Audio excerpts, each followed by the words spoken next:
Let's make one pot meal.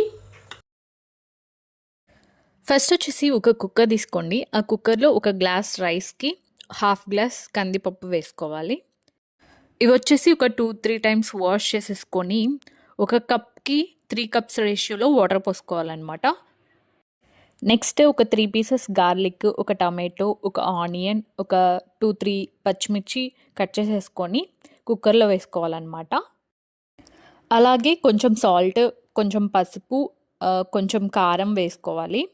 So ఇవన్నీ వేసిన తర్వాత మూత పెట్టేసి స్టవ్ మీద పెట్టుకోవాలన్నమాట. ఒక 2 విజిల్స్ వస్తే సరిపోతుంది.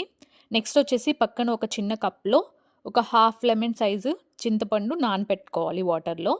సో విజిల్స్ అయితే అయిపోయాయి. ఇప్పుడు కుక్కర్ మూత తీసేసి ఒకసారి కలుపుకోవాలి.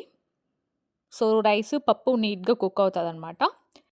నెక్స్ట్ వచ్చేసి పోపు పెట్టుకోవాలన్నమాట. సో ప్యాన్లో కొంచెం ఆయిల్ వేసి, కొంచెం పోపు దినుసులు వేసి, ఒక 2-3 ఎండుమిర్చి వేసుకొని కొంచెం ఇంగువ వేయాలి. అలాగే కొంచెం ధనియా పొడి, ఒక స్పూన్ ధనియా పొడి వేసుకొని చింతపండు నానపెట్టాం కదా, ఆ వాటర్ వేసుకోవాలన్నమాట స్క్వీజ్ చేసేసి. ఈ పులుపుకు తగ్గట్టు కొంచెం సాల్ట్ వేసుకోవాలి అండ్ ఒక స్పూను షుగరు, ఇది ఆప్షనల్ షుగర్ అనేది. అండ్ నెక్స్ట్ మరిగిన తర్వాత ఈ చింతపండు రసాన్ని ఈ రైస్ ఉంది కదా, పప్పు రైస్, సో దాంట్లో మిక్స్ చేసేసుకొని ఒక 5 మినిట్స్ కుక్ అవ్వనివ్వాలి.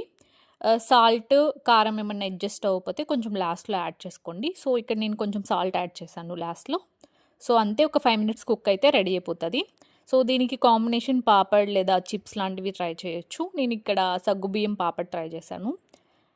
సో అంతే అనమాట, రెసిపీ అయితే కంప్లీట్ అయిపోయింది. మీరు ట్రై చేయండి. రెసిపీ ఎలా అనిపించిందో కామెంట్ చేయండి.